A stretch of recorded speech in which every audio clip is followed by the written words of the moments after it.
Амрыг ирээ үзэгчдээ та бүхэн сайхан амарцгааж байна. Дуулах студийн уран бүтээлчид их орны төлөө нэвтрүүлгийнхээ ээлж дугаарыг зэвсэг түвшний сургалтын нэгдсэн төвөөс эхлүүлж байна. Энэ өдрүүдэд зэвсэг түвшний 2017 оны марш тактик тусгай бэлтгэлийн аврах тасаг салаа шалгаруулах тэмцээн амжилттай явагдаж байна. Ингээд бид нэвтрүүлгээ тус тэмцээнээс хийсэн багц сурвалжлагаар эхлүүлж байна. Цэргийн хүний эзэмшсэн мэрэгжил, дадлага ур чадвар, тэсвэр хатуужил, албандаа үнэн чаваагийн хичээл зүтгэл бүхнийг сордог нэг том шалгуур бол марш тактикийн тэмцээн юм.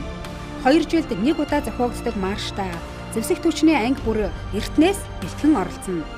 Үүнд анги байгууллагын хүн их бүрийн хичээл зүтгэл шингэсэн байдаг.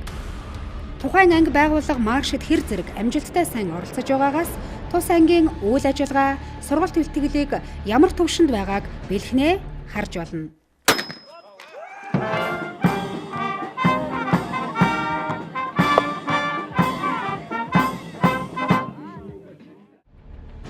Энэ жилийн тухайд зэвсэг түвшний 36 анги оролцож байгаа нь урьд байгаагүйгээр өргөн цар хүрээг хамарсан тэмцээний зорилтыг илүү илтгэж байгаагаараа онцлогтой. Өнөөдөр энд зөвхөн бэлтгэл сургалтанд энд тэмцээнд оролцсон 1200 гаруй цэргийн албан агчид энд байж ах шээ. Тэгэхээр энэ бол юу гэсэн үг бол их өргөн далаас сургалт маань их сайн явагдаж байна. Бидний шил энэ тэмцээн оролдоо маань бол үндсэндээ бол манай сургалтын нэг хэлбэр гэж үзэхэд энд бол үнэхээр анги байгууллагуудад ашиглуулагч сургалт маань бол энэ чигээр их сайн явагдаж байна гэж хэлэх үндэстэй. Тэмцээн байнгын бүрэлдэхүүний салаа, эмэгтэй тасаг, хугацаа цэргийн алба хаагчдын салаа, гэрээ цэргийн алба хаагчдын салаа, мэргэжлийн офицер ахлагчдыг шалгаруулах гээд нэлээд өргөн бүрэлдэхүүн, цэргийн олон төрөл мэргэжлийг хамарсан тэмцээн болдгоороо цэргийн олимп хэмээн нэрлэгддэг. Зэвсэг түвшний сургалтын нэгдсэн төв буюу хизээнээсээ л 5 толгой гэж нэрийдэж ирсэн энэ уудам хүндэд дан ганц маршийн үеэр ч гэлтгүй. Жилийн 4 улиралд хаашаал харна цэрэг эрс гүйж харайн олон төрлийн үүрэг зориулалттай сургалт бэлтгэл тэмцээн уралдаанууд үл тасарна.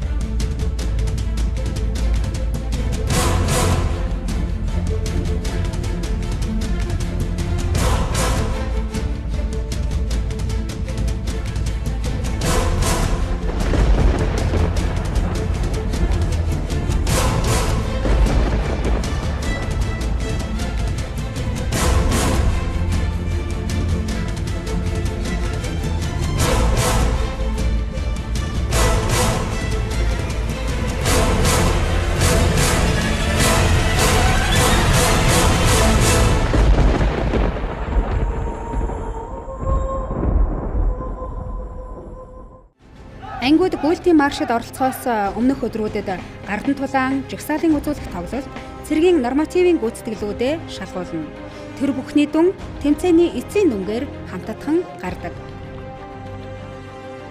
Энэ удаагийн маршийн тэмцээнд ховд, завхан, дорнод, өмнө говь зэрэг холын аймагуудад байрлах анги салбарууд бүгд ирж оролцсон нь тэмцээний цар хүрээг илтгэж, тэмцээнийг өрсөлдөөнтэй, сонирхолтой болгож өгсөн.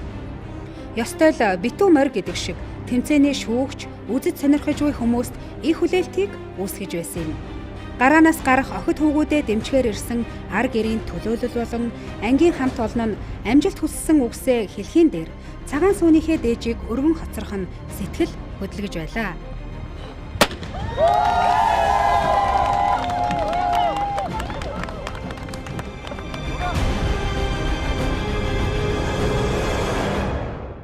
Би өөрөө 41 настай. Анх 2002 онд орж ирсэн. Тэгээд одоо 16 жилийн дараа дахиад орж байна. Тэгээ хамгийн настай нь энэ дотроо.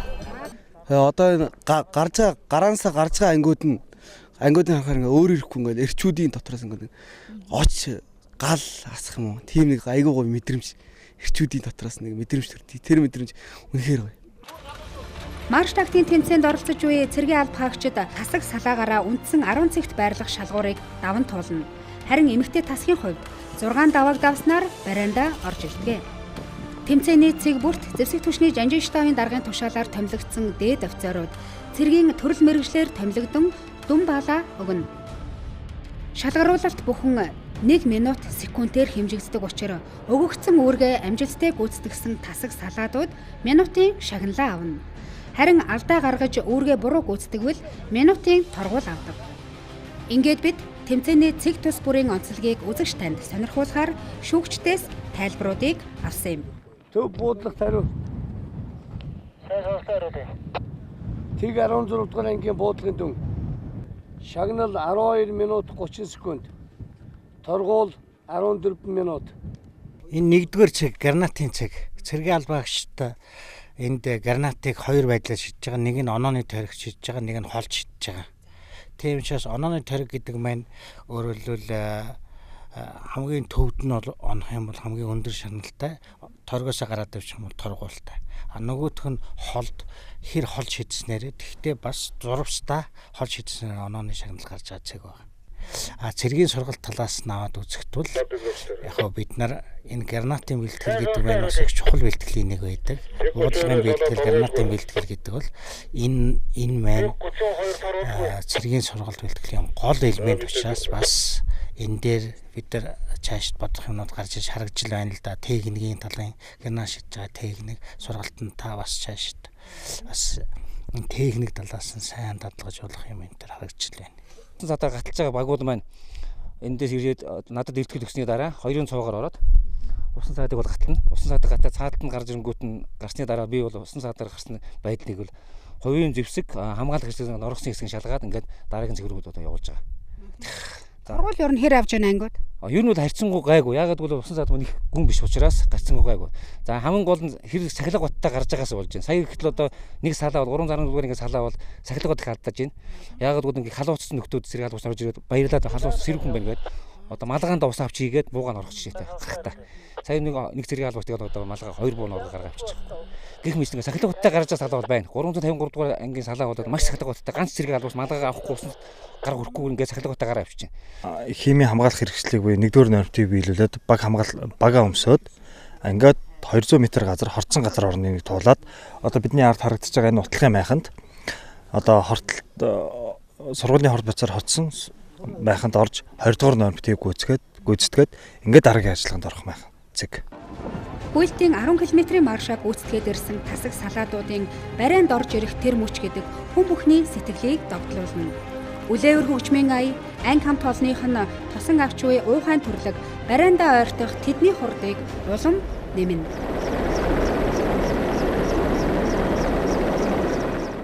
Яг холстой төсөөлдөг. Энэ бол үнэхээр нэр аав явахдаа ээж өвөд шалсан тэмцээн гэж бодож байна та.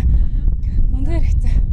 Самдас ямар бартаа саад гаруу тэрийг даван туулахын тулд ер нь чиний хувьд ямар одоо сэтгэл зүйн бэлтгэлтэй яв? Бид нар ер нь анханаас сэтгэл зүйн бэлтгэлтэй байсан. Сая гараан цархууд бол маш хүндрэлтэй байлаа. Салхишуурхтай. Тэр үгнийг бид нар давж гарлаа да.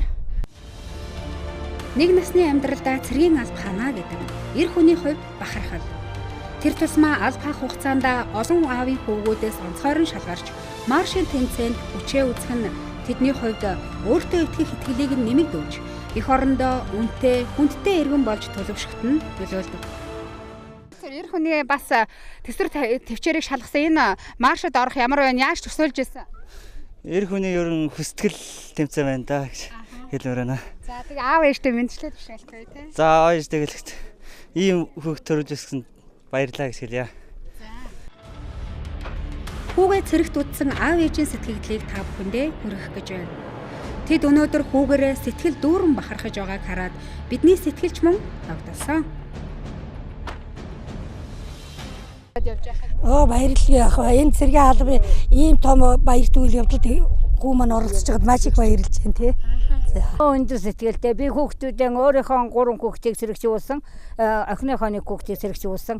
Хойтон жил явах хэрнгүй явах царайгаар явуулдаг. Тэг яг хугацаанд нь явуулдаг. Тэгээд хугацаанд цэргийн албаг одоо авыг үгийн адил сайхан хаагаад ирдэг.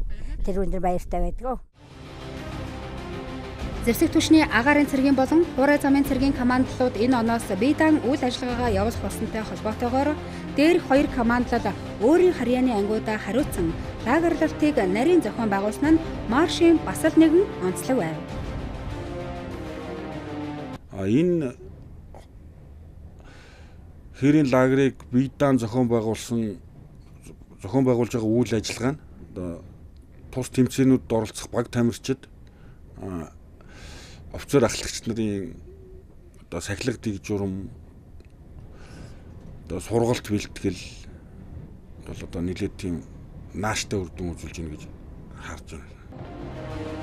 Хүчтэй салхи шуур, халуун нар гээд цаг агаарын эрсдэс уур амьсгал донд өрнсөн маршийн хэдэн өдрүүд ийхүү өндөрлөлөө.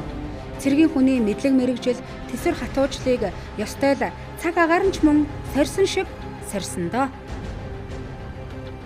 Зэвсэг түвшний 2017 оны мэрэгжлийн авраг офицер ахлагч шалгаруулах тэмцээний шагналт байруудад ахлагчийн төрөлд Зэвсэг түвшний 123 дугаар ангийн ахлагч Жамин тэргүүлсэн бол Салааны захирагчийн төрөлд Зэвсэг түвшний 186 дугаар ангийн дэслэгч Ан 2, Ротын захирагчийн тэмцээнд Зэвсэг түвшний тэг 16 дугаар бригадын ахлах дэслэгч Бат Торж төрүүллээ. Харин батальон захирагч шалгаруулах тэмцээнд Зэвсэг түвшний тэг 13 дугаар ангийн ахлах дэслэгч спортын мастер Гамболт төрүүлж амжилттай баттгах чадсан бөгөөд дээрх тэмцээний нийлбэр багийн дүнгээр Хурандаа Пүрвдорж захирагчтай тэг 13 дугаар анги тэргүүлж Хурандаа Хаширдан захирагчтай тэг 84, бригадын генерал Бэмбэторж захирагчтай тэг 16 дугаар бригад удаах байруудыг эзэллээ. Энэхүү оны аварга маршлагын тэмцээнд 8 дахь удаа оролцож байна. Энэ оны аварга ахлагчийн төрөд анх удаага оролцоод төрүүлсэндээ баяртай байна. Юуны өмнө 100 дугаар ангийн удирдлага болон ангийн нийт бүрэлдэхүүнд баярлалаа гэж хэлье. Маршийн гэрээ цэргийн алба хаагчдаас Зэвсэг түвшний 256 дугаар анги, тэг 14, 234 дугаар ангиуд эхний 3 байрыг эзэлж Зэвсэг түвшний удирдлагуудаас шагналаа гарцсан юм. Харин хугацаа цэргийн алба хаагчдаас Зэвсэг түвшний 327 дугаар анги тэргүүлсэн бол Зэвсэг түвшний тэг 32, 123 дугаар ангиудын цэргүүд манлайлан анги хамт олноо баясгалсан. Харин бүх юм л хэцүү байлаа. Тэгээ бүх юм шалгалаа. Тэгээд ер нь ийм гэж бодоагүй энд ирээд тэгээд бүх юм дав туулж ингээд алт медаль авсантай маш их баяртай байна. Ирчүүдээс тутахгүй үүргээ биелүүлж эх орноо нуруундаа өөрч яваа дайчин бүсгүйчүүдийн тасгийн эхний 3 байранд элитийн батальон буюу Зэвсэг түвшний 150 дугаар ангийн бүсгүйчүүд тэргүүлсэн. Дэд байруудад Зэвсэг түвшний 310, 330 дугаар ангийн бүсгүйчүүд шалгарлаа. Энэ марш манал сэтгчний болон Монгол Улсын ерөнхийлөгчийн нэрэмжит маршийн 16 дахь удаагийн марш тактикийн тэмцээн. Ер нь бас энэ жил олон жилийн туршлага гэж байгаа хаа. Энэ жил ер нь ямар онцлогтойгоор тасгаа бэлдвэ? За туршлага байлгүй яах вэ? Баг амтлны бас туршлага байна. Тэгээд энэ жил бол ерөөсөн бүх юмдаа л анхаарч гарааны өмнөх улаан явцын дундх бүх зүйлдээ л анхаарч бэлдсэн байгаа. Тэгээд тэрнийхээ үр шимийг хүртээд өмнөх амжилтаа баттгаад алтан медаль авсандаа баяртай байна. Маршийн байнгын бүрэлдэхүүний салаа шалгаруулах төрөл нь тэмцээний оргил уян гэж нэрлэгддэг хамгийн олон хүнийг хамарсан үзүүштэй тэмцээнд тооцогддог. Уг тэмцээний эхний байруудад Зэвсэг түвшний тэг 84 дугаар ангийн офицер ахлагчтай салаа илт давуугаар тэргүүлж тусгай томилолтын батальон гэсэн үүрэг зориулалт нэр алдраа нотолж ангийнхаа түүхэнд шинэ хуудас нэмлээ. Дэд байруудад Зэвсэг түвшний 330, 150 дугаар ангиуд шалгарсан нь мөн л Мохтуудлагын 1, 2 дугаар мэрэгжлийн тусгай батальонууд гэдгээ аргагүй л харуулж чадлаа.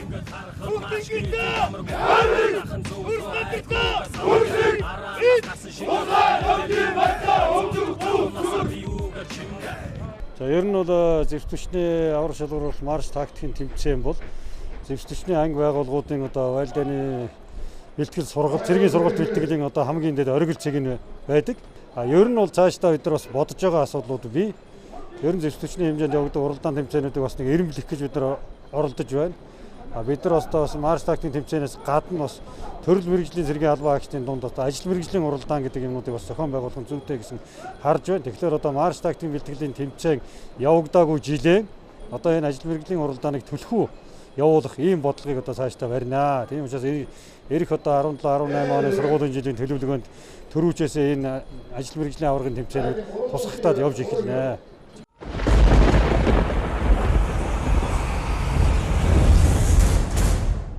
Энэхүү 2017 оны зэвсэг түвшний аврах шалгаруулах марш тактик тусгай бэлтгэлийн тэмцээн маань амжилттай явагдаж өндөрлөө. Энэ жилийн тухайд оролцох ангиудын тоо нэмэгдсэн, цар хүрээ нь илүү нэмэгдсэн, мөн зэвсэг түвшний сургалтын тогтолцоонд шинэ ахиц дэвшил авчирсан тэмцээн болж өндөрлөж байна. Анхаарлаа хандуулсан танд баярлалаа.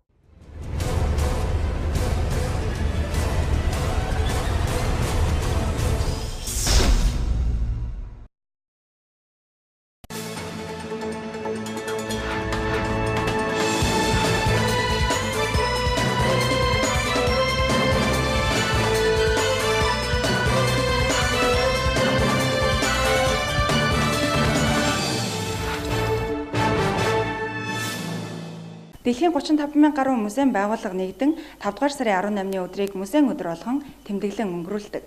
Тус өдрийг тохиолдуулан Батлан хамгаалах яамны харьяа Монгол цэргийн музей, Монгол улсад үйл ажиллагаа явуулдаг музейн удирдлагуудад Батлан хамгаалах бодлого зорилт, зэвсэг түвшний үйл ажиллагааг сурталчиллаа.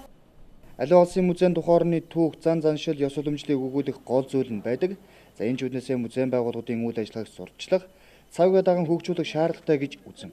Олон улсын музейн зөвлөлөө санаачлан дэлхийн музейн өдрийг 1977 оноос эхлэн тэмдэглэж иржээ. Харин манай улсын тус өдрийг 14 дахь жилдээ тэмдэглэн өнгөрүүлж байгаа бөгөөд музейн байгууллагууд иргэд рүү чиглэсэн олон арга хэмжээнүүдийг зохион байгууллаа. Ер нь музейг зүгээр үнэт зүйлийг хадгалаад одоо хүний гар хүрэхгүй тийм шилэн савнд хадгалаад байхдаа биш. Энэ музей гэдэг бол хүмүүс нээлттэй ярилцдаг, саналаа солилцдог ийм байгууллага байх ёстой гэдэг одоо орчин үеийн хандлага байгаа. Тэгээ энэ утгаараа музейхэн одоо энэ баяраа тэмдэглэж байна энэ өдрөө. Олон улсын музей өдрийг тохиолдуулан Монгол цэргийн музейгээс санаачлан Улаанбаатар хотод үйл ажиллагаа явуулж байгаа музейн удирдлагуудад Батлан хамгаалах бодлого зорилт, зэвсэг түвшний үйл ажиллагааг сурчлах зорилготойгоор Монгол цэргийн музей, үндэсний Батлан хамгаалгын их сургуулийн үйл ажиллагаатай танилцуулан цэргийн дуу бүжин эрдэмжүүлэн уран бүтээлчид урлагийн тоглолтоо төлөвлөлөө. Манай Батлан хамгаалахын их сургууль ямар сайхан тогтоо, яасан мундаг үйл ажиллагаа явуулдаг. Бид нар өнөөдөр энэ агаараас одоо бидний хөлийг яаж хамгаалдаг, тэр морз гэдэг юмыг бас үзлээ. Тэгээ манай энэ ер нь одоо бас жирийн үзэгчийн жирийн одоо хүний нүдээр бол энэ бас Батлан хамгаалах яам энэ Батлан хамгаалах их сургууль те энэ цэргийн дууж эрдмийн чуулга дуулах студ эднэртээ одоо маш их баярлалаа. Энэ одоо үйл ажиллагааг зохион байгуулж одоо музейчдийн энэ баярыг тэмдэглэн өнгөрүүлж байгаад бол бид нар их баяртай байна. Мэргэжлийн байгууллагууд музейн өдрийг баярлахээс илүүтэйгээр нийгэмд гүйцэтгэж байгаа үүргээ тунхаглан олон нийтэд харилцах байдлаар тодорхой арга хэмжээнүүдийг зохион байгуулан тэмдэглэн өнгөрүүлдэг.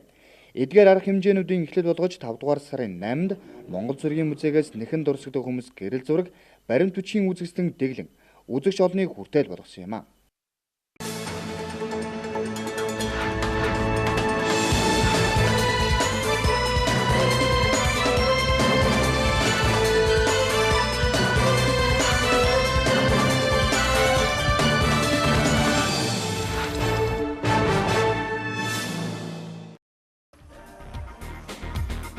Бүгд найрамдах өмнөс удаа улсдах нэгдсэн үндэсний байгууллагын анмис ажиллагаанд дүүрэг гүйцэтгэж буй Монгол улсын зэвсэг түвшний хурандаа Бат Эрдэнэ захирагчтай 6 дугаар ээлжийн мот уудлахын батальоны бие бүрэлдэхүүн өнгөрөгч өдрүүдэд нэгдсэн үндэсний байгууллагын энхийн төлөө медалаар шагнаглаа. Шагналыг нэгдсэн үндэсний байгууллагын ерөнхий нарийн бичгийн даргын тусгай төлөөлөгч ноён Дэвид Ширээр гардуулсан байна. Тус батальон нь нэгдсэн үндэсний байгууллагын мандатаар хүлээсэн үндсэн болоод бентүү бааз, дотоодын дөрвөсгийн хорангийн харуул хамгаалалт, аюулгүй байдлыг хангах цувааны хамгаалалт, бүх төрлийн эргүүлийн үүрэг гүйцэтгэж байна. Өнгөрөх 7 хоногт үндэсний Батлан хамгаалахын их сургууль, Батлан хамгаалах эрдэм шинжилгээний хүрээлэн, Монголын шинжлэх ухааны академи хамтран цэргийн шинжлэх ухааны нэр зүтгэлтэн, хурандаа гомсрон агсны мэндэлсний 80 жилийн ойд зориулан Монголын төр цэргийн түүхийн тулгамдсан асуудлууд сэдвт эрдэм шинжилгээний хурлыг үндэсний Батлан хамгаалахын их сургуулийн байрлалд зохион байгууллаа. Хурлаар бүгд найрамдах Монгол ард улсад дайчилгааны тогтолцоо бүрэлдэн тогтсон асуудал, цэргийн эрдэм шинжилгээний байгууллагыг хөгжүүлж бэхжүүлэхэд гомсрон агсны оруулсан хувь нэмэр гүйцэтгэсэн үүрэг зэрэг асуудлаар илтгэл хилцүүлэг ургамллаа. Нийслэлийн засаг даргын хамгийн газрын цэргийн штабын офицер ахлагч нарын 2 дугаар улирлын сургалт энэ сарын 16-ны өдөр Батлан хамгаалах юмнаа боллоо. Сургалтаар Батлан хамгаалах багц хуулийн шинжилэл, Батлан хамгаалах товчооны даргын шийдвэр боловсруулахад шаардлагатай тооцоо өгөгдөхүүнийг гаргах аргачлал, зүүн хойд Азийн аюулгүй байдал зэрэг асуудлаар салбарын удирдлагууд мэдээлэл хийн үүрэг чиглэлөглөө. Монгол улсад орчин цагийн архивын алба үүсэн байгуулагдсны 90 жилийн ог өгтөж, архивын ерөнхий газраас санаачлан төв төрөлдсөн архивуудын дунд урлаг спортын тэмцээнийг өнгөрөх 7 хоногт хөдөө аж ахуйн их сургуулийн байрлалд зохион байгууллаа. Тус тэмцээнд Батлан хамгаалахын төв архив, гадаад харилцааны төв архивтай хамтран бид нэг салбарынхан урандаар оролцож, багийн дүнгээр 2 дугаар ойр эзэлсэн байна. Төр цэргийн нэр зүтгэлтэн Магсар жавын Дугар жавын алдар гавьяаг мөнхжүүлэх үүднээс эр бар харцах түүхэн баримтат киног цагдаагийн ерөнхий газар хууль сахиулгын их сургууль хамтран дэлгэснээ мөнхөллөө. Тэрээр 1921 оны ардын хувьсгалын он жилүүдэд Монгол улсын зүүн хязгаарыг цагаантан цэргээс чөлөөлж авсан гавьяатай нэг юм а.